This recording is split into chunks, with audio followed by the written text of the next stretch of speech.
Hai, putusan MK waktu itu, sekarang ada lagi yang viral ya, yang bagaimana ada ini sih udah lama, sekitar 2 atau 3 tahun yang lalu ya, itu tentang yang digugat itu Pak Presiden Joko Widodo tentang ijazahnya. Sekarang dimunculkan lagi bagaimana mereka ingin Pak Jokowi itu menunjukkan ijazahnya asli atau palsu. Gimana selengkapnya kita lihat videonya.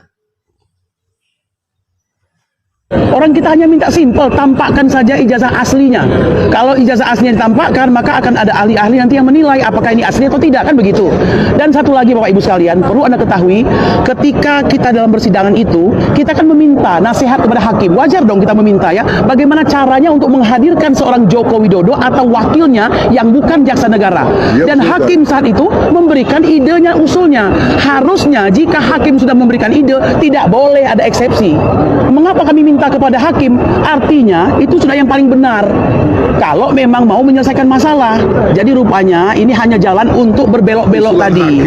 Nah, usulan hakim hadirkan Jokowi secara pribadi, tidak juga diinin. Tahu-tahu muncullah dengan menunjukkan show force ya, salah satu pengacara termahal di Indonesia barangkali, dan tidak lain ketua kami juga ya. Dan saya agak kecewa mengapa beliau yang turun, karena kalau beliau turun itu banyak kode di situ, banyak sinyal ya kan. Dia bisa turunkan orang lain kalau memang berkeinginan untuk anak bangsa ini akur, ya kan? Ini dia yang turun sendiri begitu. Tidak pula memberikan janji akan membawa ijazah asli Jokowi, mana? Tidak ada sama sekali.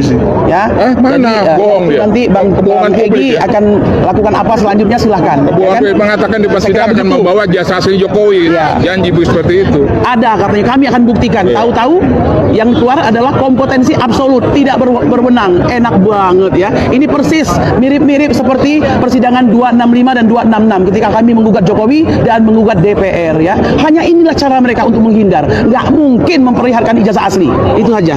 Ya, silakan. Dan yang ketiga tentu saja kita akan melakukan upaya-upaya yang lain yang jelas bahwa soal ijazah palsu ini tidak membuat prinsipal maupun kuasa hukum menyerah, tidak. Itu kita akan terus berjuang karena ini menyangkut hak rakyat, hak masyarakat, hak publik untuk tahu presidennya punya ijazah enggak, dan ijazah yang dipunyai kalaupun ada asli atau enggak. Ini adalah satu hak dari masyarakat, hak rakyat, dan kita berjuang untuk memperjuangkan hak rakyat itu, bukan sembarang ngadu-ngadu, bukan sembarang lapor-lapor, bukan sembarang masuk-masuk ke ruang-ruang pengadilan, bukan.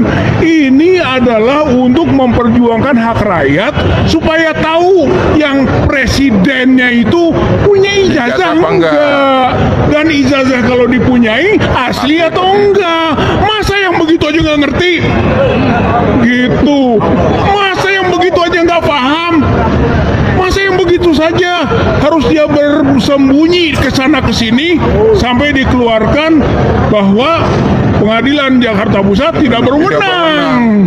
Lalu mau apa lagi? Memang disembunyikan itu. Jadi pengadilan jalanan yang berwenang. Pengadilan gitu? Apa yang harus berwenang sekarang? Pengadilan jalanan rakyat, pengadilan jalanan, pengadilan yang kemudian merupakan gerakan-gerakan rakyat, masyarakat, people power. Kalau terjadi people power salah sendiri, hukum tidak menyelesaikan. Begitu. Saya kira mudah-mudahan banding atau diadukan Komisi Yudisial, Komisi Mahkamah Agung, atau gugat kembali. Nggak nyerah kita. Nggak nyerah. Gugat baru. Ya, dengan formulasi baru yang intinya kita memperjuangkan hak rakyat Indonesia untuk tahu presidennya punya ijazah atau enggak, dan ijazahnya asli atau tidak. Itu hak rakyat, dan kita berjuang untuk menegakkan hak rakyat itu melalui proses hukum ini. Saya kira itu dari prinsipal. Tiba saatnya saya ambil keputusan.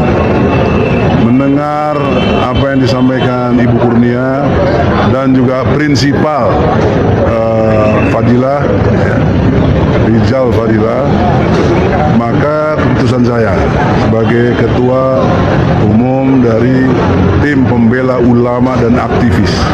Nah, kita ini sekarang lagi bela para aktivis tadi, yang dari UI, prinsipal juga Pak Taufik, Rijal Fadila, ada lagi Muslim Arbi, ada lagi Bambang Tri, ada lagi Hatta Taliwang. Nah, itu yang menjadi prinsipal. Keputusan saya adalah yang pertama, kita akan bikin gugatan baru. Itu lebih pas, kenapa? Karena kalau kita banding, sidangnya online lagi dan tidak ketemu orang, yang dibahas cuma berkas-berkas. Ya udah pasti kalah lagi lah. Oke?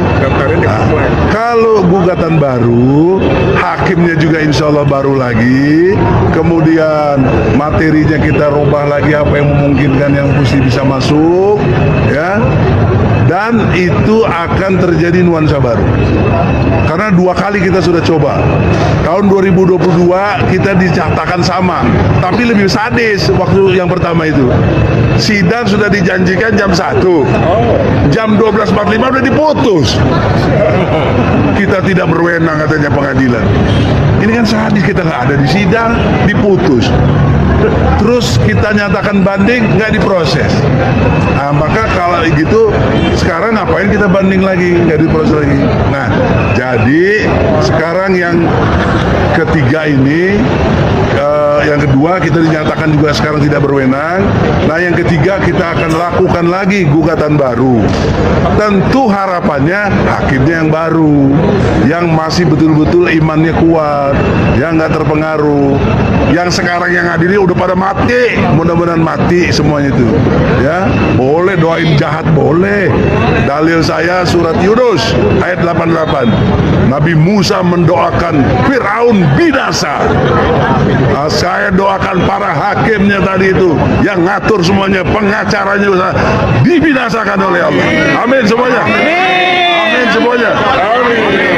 Sekali lagi, para hakimnya, baik yang di Mahkamah Konstitusi maupun yang di PN Jakarta Pusat dan para pengacaranya yang membela kezaliman itu dibinasakan oleh Allah. Kurang keras, dibinasakan oleh Allah. Dibinasakan oleh Allah. Insya Allah doa orang-orang yang terzalimi dikabulkan. Cuma masalahnya waktunya lambat atau cepat, itu bukan hak kita. Itu udah kewenangan Allah Subhanahu wa Ta'ala. Tapi doa kita, permintaan kita, insya Allah nggak ada yang ditolak. Hanya waktu cepat atau lambat. Itulah kesabaran, itulah keikhlasan kita dalam berjuang. Seperti kata Rizal tadi, jangan lemah, jangan menyerah. Kita gugat balik. Di samping itu, sebelum itu, saya akan datangin komisi yudisial. Para hakim di komisi yudisial yang juga memeriksa hakim. Kalau kalian main-main juga, kalian ini udah jelas melanggar kode etik hakim. Hakim tidak jujur, hakim tidak benar, hakim tidak profesional, hakim tidak disiplin. Itulah kode etik hakim. Kalau kalian bela juga, kau juga dibinasakan oleh Allah. KY dengar, walaupun banyak teman saya di sini, kalian adalah pecundang, pengkhianat rakyat. Ya, oleh karena itulah juga Mahkamah Agung, badan pengawasannya, membiarkan ini juga semoga cepat dibinasakan oleh Allah. Sehingga nanti gugatan kita yang baru, hakimnya udah pada beriman yang baik, yang sadar, sehingga betul lah bisa diputuskan Jokowi memang nggak punya ijazah. Kalau punya, Otto, saya tantang kau Otto, sama-sama lawyer kita. Tantang kau, datang, mana tunjukkan ijazah? Tunjukkan. Kau sudah janji. Kau sudah janji. Kalau enggak kau memberi keterangan palsu di sidang, aku laporkan 7 tahun sanksi buat kau nanti. Otto, jangan belagu kau, maju sini. Ya, tunjukkan itu ijazah Pak aslinya Jokowi. Jangan bikin rakyat susah. Kalau nggak berani berarti kau nggak punya, kau ditipu. Ya, itu yang harus kita hukum. Penguasa yang zolim seperti ini wajib dibinasakan. Amin. Amin. Berusaha menemui ya ketua pengadilan, dan seperti biasa tentu jawabannya normatif, sedang rapat lah atau sedang apa ya terserah saja. Jadi nggak ditemui ya? Tidak ditemui, tidak bisa ditemui. Kitanya sudah nunggu lama nih. Kemudian mau bertemu juga dengan PP-nya, wakil juga tidak bisa. PP-nya juga alasannya kita sudah menyetujui ini adalah merupakan persidangan ikut atau elektronik ya. Padahal saya mengatakan kami tidak pernah menyetujui. Kita nggak pernah tanda tangan kita. Ya, jadi kasihan satpamnya nanti. Ini lebih baik kita ini aja. Kami langsung tadi menuju ke kemana di PTSP ya. Tapi karena kelamaan kami cari sendiri. Ini sudah terbaca informasi putusan nomor 610-G/2023/PN-JKT-PST tanggal putusan Kamis 25 April 2024 ya. Bunyi keputusannya adalah amar putusan, salinannya belum kita dapatkan, mengadili 1. Mengabulkan eksepsi kompetensi absolut tergugat 1, tergugat 2, tergugat 3, tergugat 4, tergugat 5, tergugat 6, tergugat 7, dan turut tergugat 1 tersebut. 2. Menyatakan, nih penting nih, menyatakan pengadilan negeri tidak berwenang mengadili perkara ini. Ya, tidak berwenang dia ya. 3. Menghukum para penggugat untuk membayar biaya perkara sebesar Rp1.626.000. Jadi sudah tidak dikabulkan, rakyat dihukum untuk membayar biaya perkara ya. Itulah 3 amar keputusan nomor 610 ya /PDT.G/2023 PN-JKT-PST. Boleh lanjut? Anda hadir kemari sangat ingin tahu ya akan bagaimana kelanjutan dari perkara ijazah palsu Joko Widodo. Betul?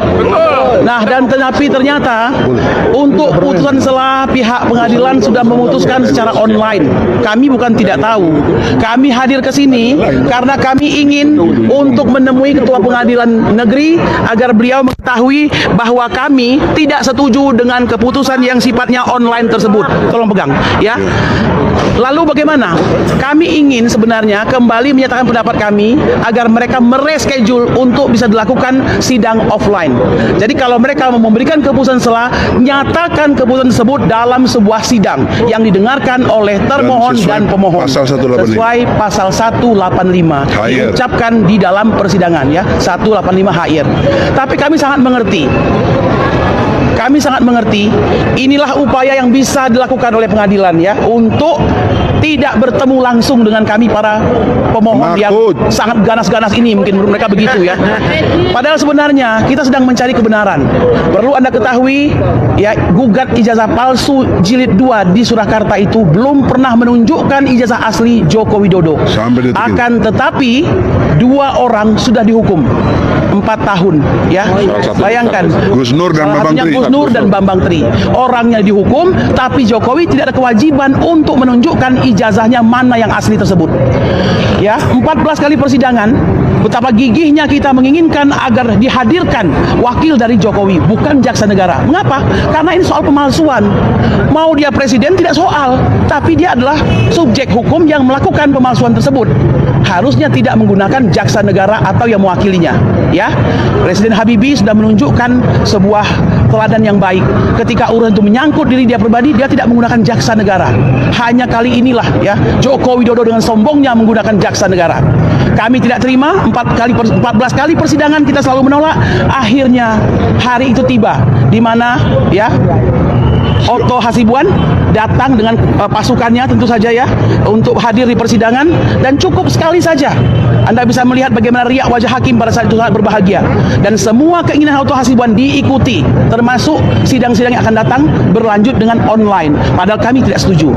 Kami percaya, dan Prof. Egy ya yang paham hukum ini, bahwa sidang perdata itu mengenai konsensus, kebersetujuan kedua belah pihak. Ada kesepakatan ya, tidak bisa diputuskan oleh pihak pengadilan sendiri berdasarkan kehendak daripada salah satu pihak gitu. Tapi ini yang terjadi. Kami paham karena kita bicara soal pendekatan kekuasaan ya. Nah, oleh karena itu kami mengatakan pada hari ini bahwa keputusan sudah diucapkan. Nah, tentu saja kami akan sami'na wa ata'na kepada Bang Egy selaku ketua kami, tapi kami ingin mengatakan ini tindakan yang sangat pengecut. Sangat pengecut ya. Hadapi dong ya, buka perkaranya. Oto mengatakan ada ijazah aslinya. Tinggal Tunjukkan cash flows, ya, tunjukkan saja. Tapi ternyata tidak mampu ditunjukkan. Maka kami berkesimpulan inilah belok-beloknya supaya nggak memperlihatkan, ya. Dan perlu Anda ketahui, hari ini tanggal 25, 3 hari setelah tanggal 22 pengumuman daripada keputusan perkara PHPU di MK, ya. Mohon maaf, kami harus ya mempunyai pemikiran analisis bahwa ini disengaja untuk melihat kondisi setelah tanggal 22, ya. Konstelasi politik memanas, ya. Nanti akan dilihat ini. Ya, saya sama analisanya begini. Mungkinkah orang yang sudah bakal menang di MK mau kalah? Mungkin nggak? Nggak mungkin kan? Sama seperti sekarang ini, orang ini akan terus mempertahankan bahwa dirinya tidak bersalah, bahwa dia punya ijazah asli itu walaupun tidak pernah diperlihatkan, ya. Nanti kami berharap rakyat akan terus menang. Justru makin kita terus dizolimi, ini menunjukkan kemenangan rakyat. Karena kalau mereka yang benar, gampang kok, tinggal ditunjukkan. Tapi mereka tidak mampu menunjukkan hal tersebut, ya. Bapak Ibu sekalian, saya tahu bagi pendukung keadilan kebenaran, ya, sudah kecewa yang pertama karena itu, ya, Hakim MK Soehartoyo menunjukkan keberpihakannya yang salah, ya, sen kiri belok kanan. Selama beberapa sen kiri belok kanan itu biasanya emak-emak, ya. Dan itu bukan karena jahat, karena pikiran emak-emak itu memang begitu. Kenapa diikuti oleh Hakim MK, ya kan? Mereka selama ini memberi harapan palsu kepada kita, seakan-akan ingin memperbaiki keadaan, ya kan? Akan memberikan kejutan sebuah keputusan. Ternyata kita benar-benar terkejut. Terkejutnya kenapa? Dia mengatakan akan memberikan sebuah kesenangan lah kepada bangsa Indonesia, keputusan yang akan berbeda, sebuah keadilan. Nggak tahunya justru dialah faktor yang menyebabkan kekalahan kita. Betul?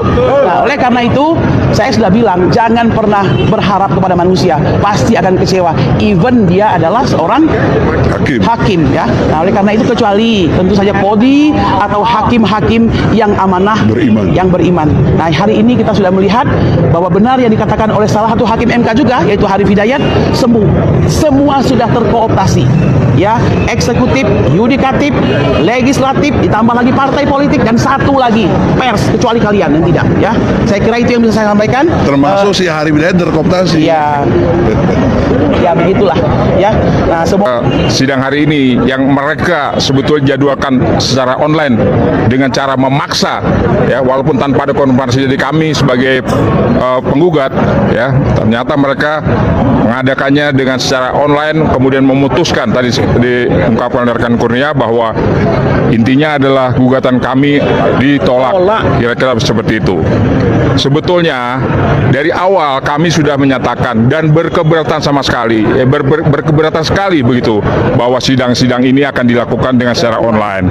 Karena peraturan Mahkamah Agung nomor 7 tahun 2022 yang terakhir itu, yang terbaru, memang menyatakan bahwa sidang-sidang itu dimungkinkan atau bisa dilakukan secara online, dimungkinkan. Tapi tentunya karena ini kita perdata, tadi rekan Kurnia katakan harus ada konsensual ajasnya, ada kesepakatan, ada tujuan antara para penggugat dan tergugat. Ini kan tidak sama sekali, Bang. Soalnya dipaksakan secara sepihak oleh mereka. Enggak, waktu mereka nanda tangan ke depan, kita kan nggak mau. Iya, betul.